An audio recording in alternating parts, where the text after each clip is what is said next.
Meus irmãos, a paz do Senhor a todos. Sobretudo queremos agradecer a Deus por essa oportunidade e por tudo que Deus tem proporcionado para nós. Vamos ler o texto bíblico e trazer uma breve meditação, trazer uma breve palavra. Hebreus capítulo 12, versículo 2, que diz assim: olhando para Jesus, autor e consumador da nossa fé, o qual pelo gozo que lhe estava proposto, suportou a cruz, desprezando a afronta, e assentou-se à destra do trono de Deus. Glória a Deus. O texto, ele fala de direcionar, não é? Ele demonstra aí um olhar para quem devemos olhar, para onde devemos olhar, para onde deve estar direcionado o nosso olhar. Porque a gente bem sabe que a porta do nosso coração são os nossos olhos físicos. E também nós temos um outro olhar, que é o olhar do coração. Não é esse coração que bombeia o sangue, mas é este coração que a Bíblia fala. É o nosso intelecto, é o centro da direção das nossas intenções, do fundamento daquilo que produzimos, da nossa base, da nossa estrutura, porque quando estamos direcionando e firmando e alimentando esse coração, que é o nosso intelecto, que não podemos deixar de olhar por ele, de estar vendo por ele, por este coração, que a Bíblia diz assim: olhando para Jesus, autor e consumador da nossa fé.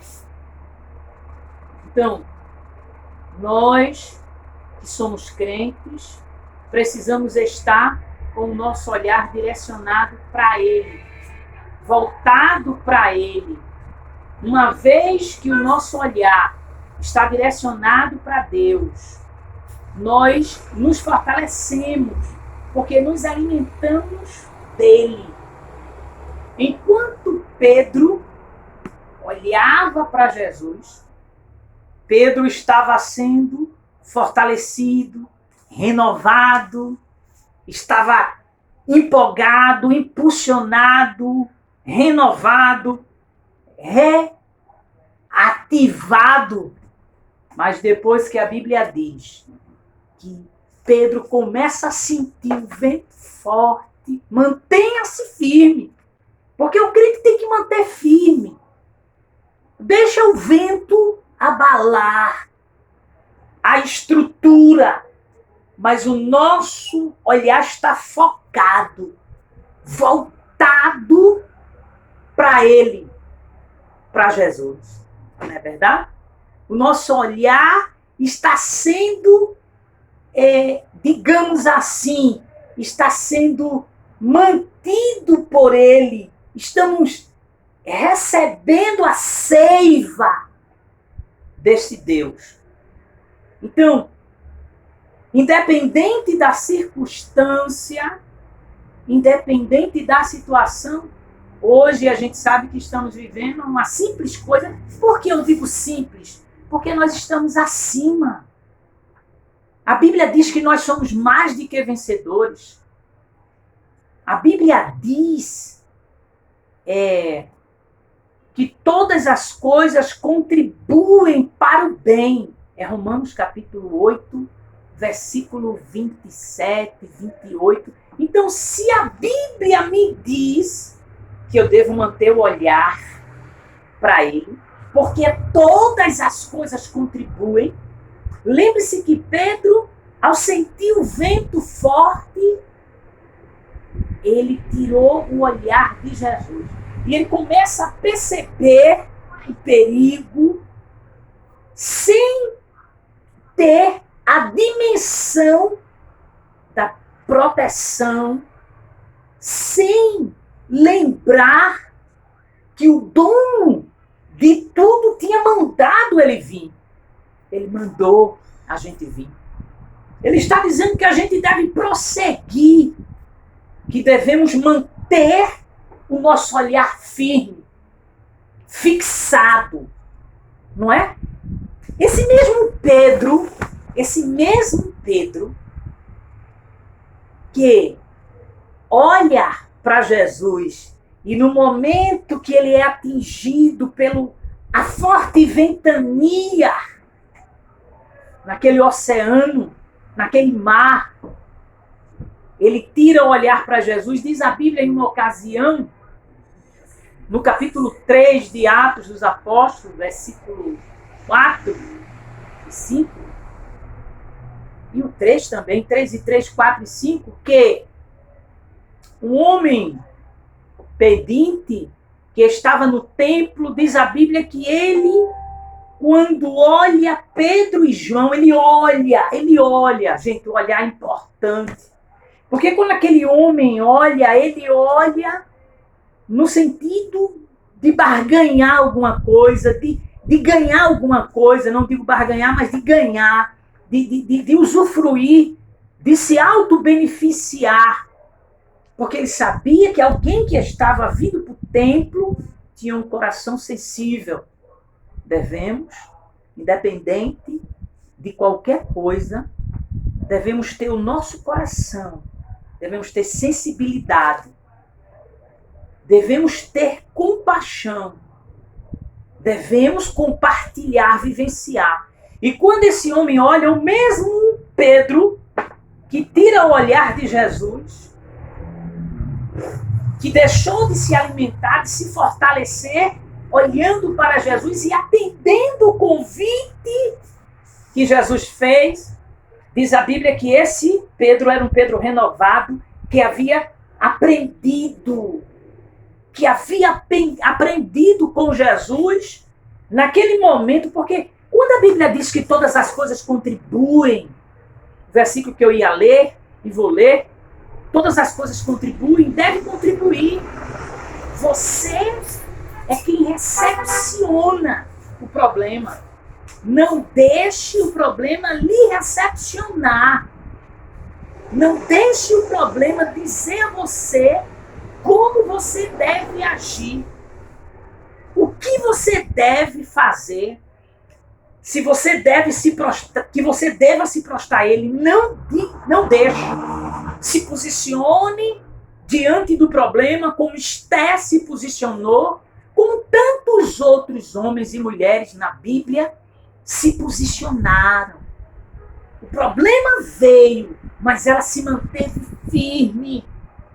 E ela sabia que Deus tem uma solução para os seus. Porque quem cuida de você, de mim, de nós, é Deus. Então não se esqueça disso. Lembre-se disso. Deus deve estar sempre nos alimentando. Ou melhor, devemos sempre nos alimentar em Deus através do nosso olhar. Através do nosso olhar do coração, enxergar em Deus substância para vencermos o desafio. O desafio sempre será menor que Deus. E menor que você. E menor que nós. Porque nós somos servos do Deus Altíssimo. Ele nos posicionou numa posição tamanha. Quando a Bíblia diz que ele nos deu autoridade em Lucas 10 e 19, ele disse: eis que eu vos dou poder para pisar em serpentes e escorpiões, e toda a força do maligno, nada vos fará dano algum. Então foi ele quem nos condicionou, Foi Ele que nos deu autoridade.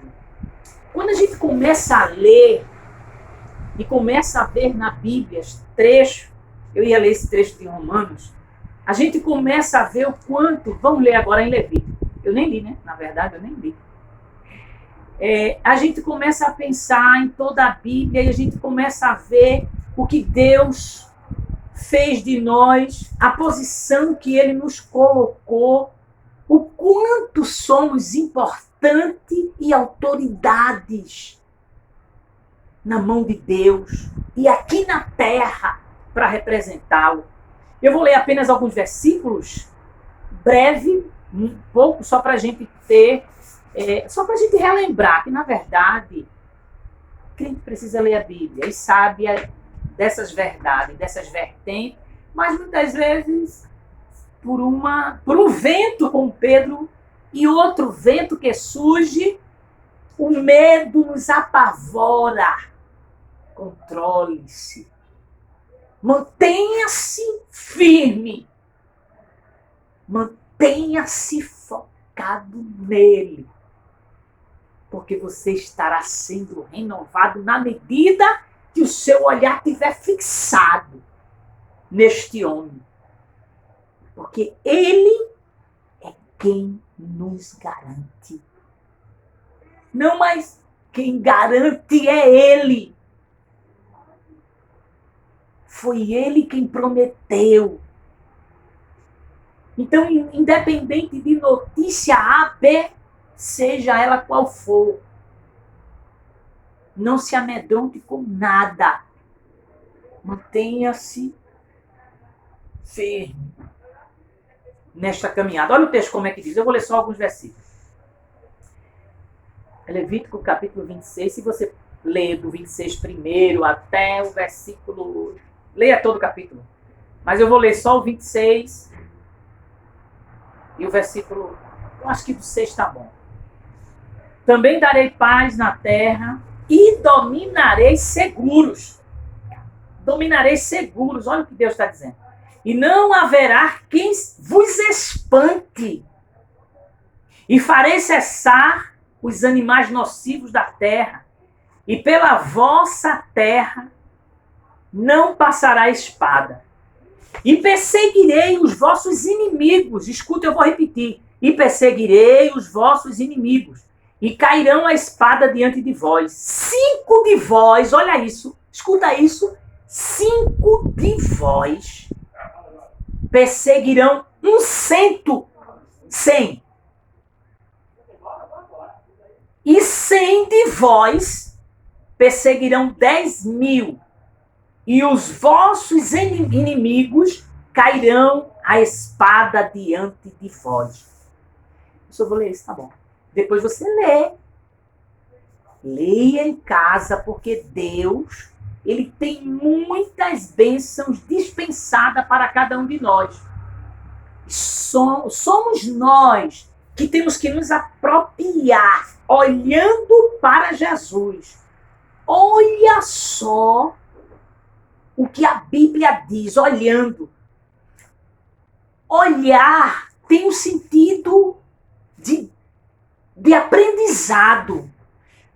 A gente olha para alguém, muitas vezes, na intenção de aprender.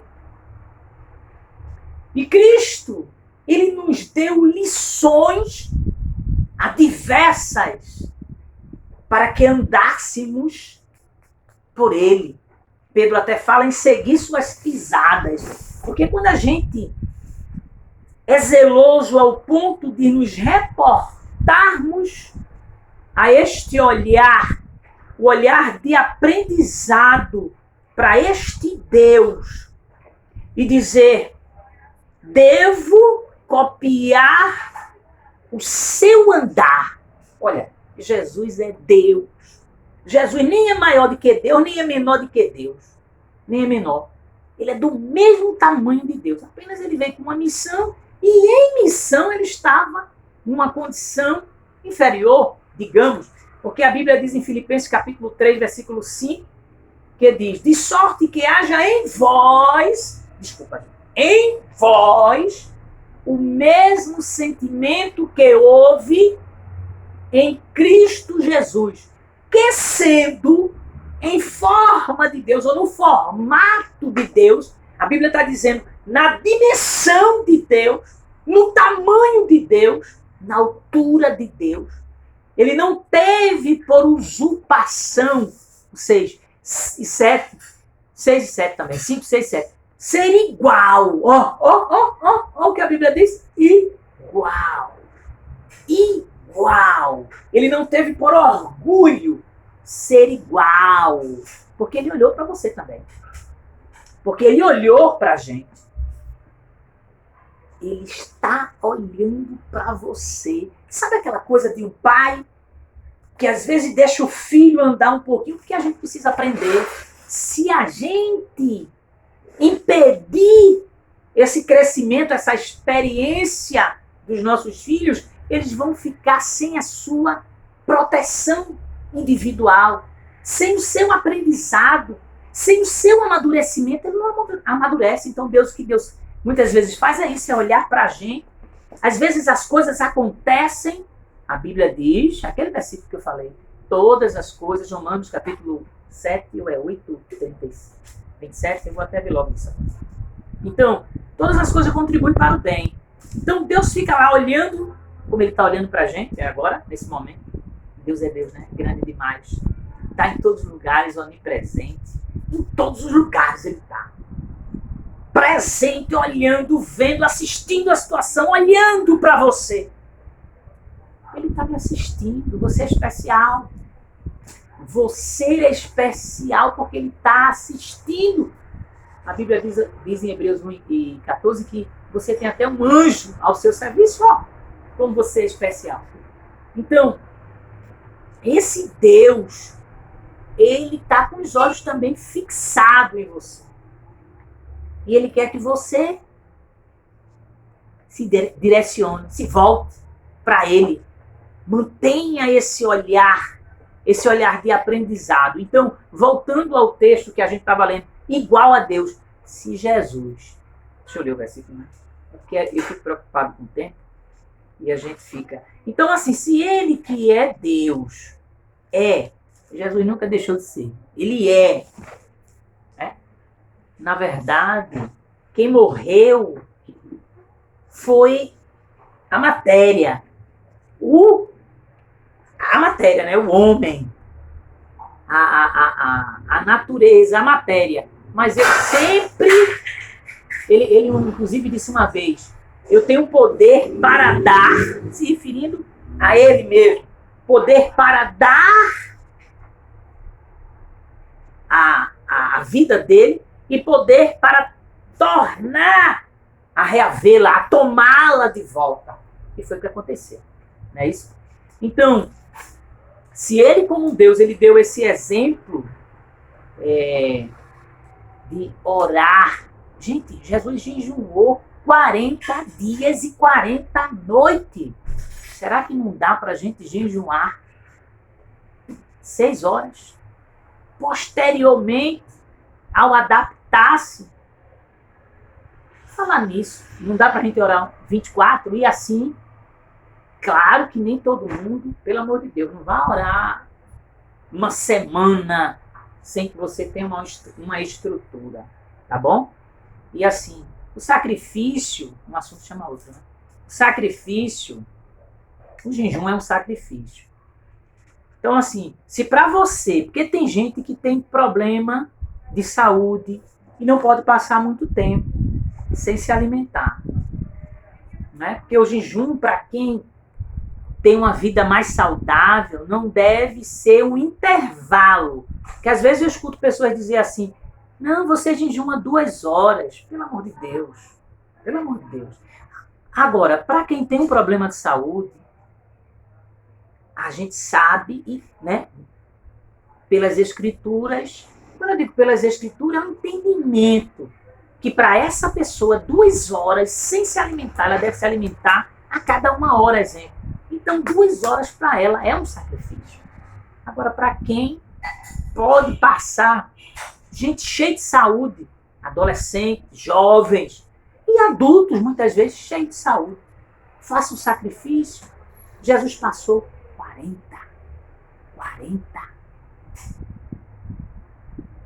E você não pode passar, eu devo passar.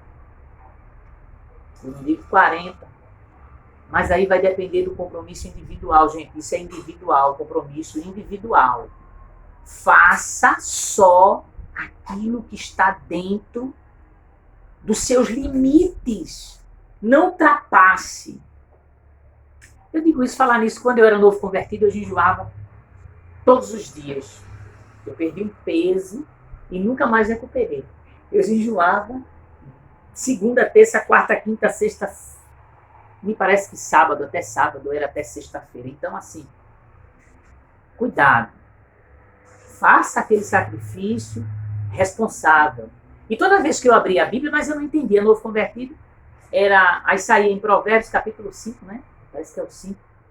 Parece que até ainda não aprendi.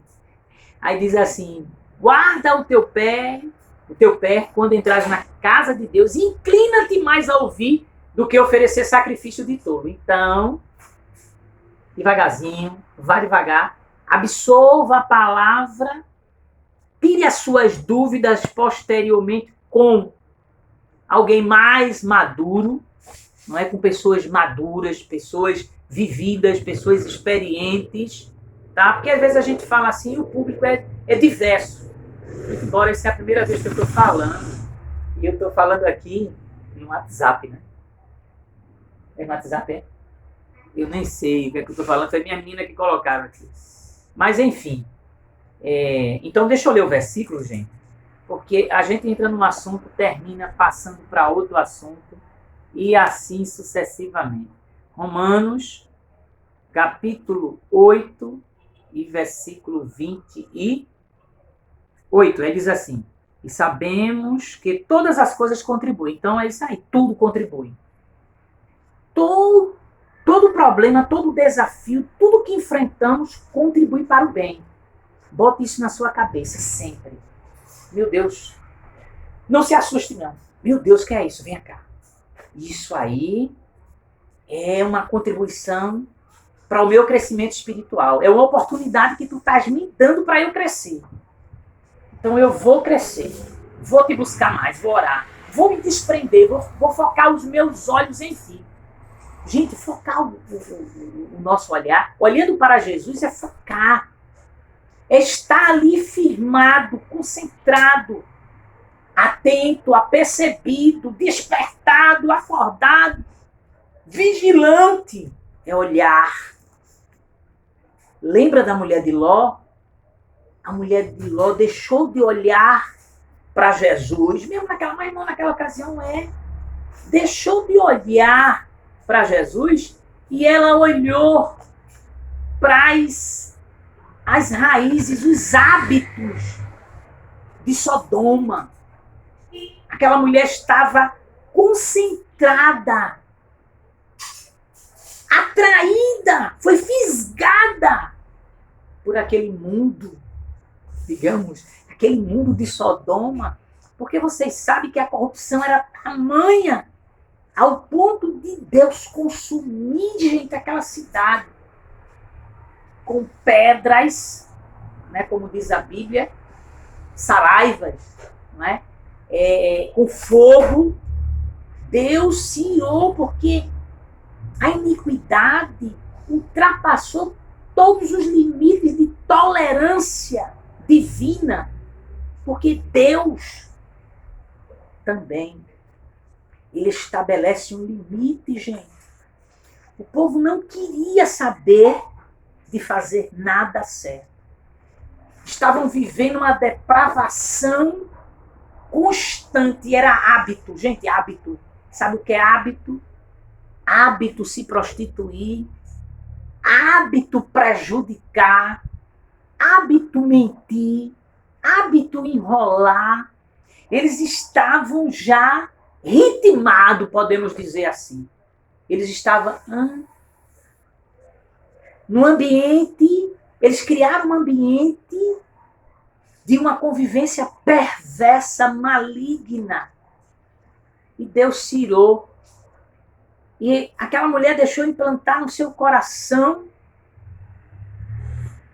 a vivência daquele lugar. Se fosse hoje, seria uma programação de novela, de filmes, jogo de futebol, coisas que deixasse a gente para baixo. Eu sei que tem muita gente que assiste jogo de futebol e acha a coisa mais natural do mundo, mas não quer passar uma hora de joelho, mas passa mais de uma hora assistindo um jogo de futebol desconcentrado, não está olhando para Jesus, longe dos olhares de Cristo, desviado do olhar de Jesus. Imagina se Jesus vem numa hora dessa. Uma hora que você está assistindo um jogo de futebol, uma hora que você está assistindo novela. Eu fui levar uma Santa Ceia para uma irmã rapidinho. E eu não vou nem contar isso, gente. Eu não vou nem contar isso. Porque, muito embora, claro que eu não digo o nome, não dou detalhe, mas são coisas que deixam a pessoa distante. Deixa a pessoa distante de Deus. Mas eu vou contar. Eu vou contar só assim. Eu cheguei e anunciaram, mãe, o irmão Marinho chegou. E quando eu chego na porta, ela estava assistindo a novela e eu fiquei olhando para ela e, Pai do Senhor, irmã, ela nem voltou a olhar para a novela. E ela ficou e eu dei um tempo, fiquei olhando assim aproximadamente uns, não sei, de 15 a 30 segundos, ou talvez 1 minuto ou 2 minutos, eu não me lembro o tempo, mas eu fiquei um tempo considerável a fim de ver qual seria a atitude dela, o que era mais importante para ela, receber a ceia ou a sua novela, ou a novela. Infelizmente, ela não se posicionou, ela não olhou para o sacrifício expiatório de Cristo, e eu fui obrigada a dizer a ela, irmã, a senhora acha melhor eu vim outro dia? Ela disse, tirou o olhar da TV e disse, eu acho, irmão. Eu digo, então tá bom, fique na paz. Então, assim, aprove você e eu, porque Deus já aprovou há milhões de anos, tá? Força de expressão minha, milhões. Deus já aprovou há muitos anos. Que a gente tem a sensibilidade de olhar para Cristo com o olhar de Jacó e não com o olhar de Esaú. Porque Esaú não fez caso da bênção da primogenitura. Mas Jacó lutava para isso, ainda que ele usou de alguns artifícios, digamos assim, maliciosos. Ele foi aproveitador. Ele aproveitou o momento, né? Ele quis, naquele momento, dar, digamos assim, o seu golpe, para ser mais direto. Porque, mas todas as coisas contribuem, né? E isso aconteceu, mas o posicionamento do seu irmão foi, pouco importa, em outras palavras. O que me importa isso? Que proveito eu vou ter dessa bênção de primogenitura? Se eu estou aqui com fome, observe que o drama que ele fez, a gente já vai entrar em outro assunto. Mas ele não olhou também. A Bíblia diz, olhando para Jesus. Então, gente, é um olhar sentimental. Além do olhar do coração, a gente tem esse olhar dessa visão dos olhos. Nós temos que ter o olhar sentimental. Como Nabote, por exemplo, que não vendeu, se manteve focado, firme na bênção que recebeu do seu pai. Então, o texto diz, olhando para Jesus, autor e consumador da nossa fé.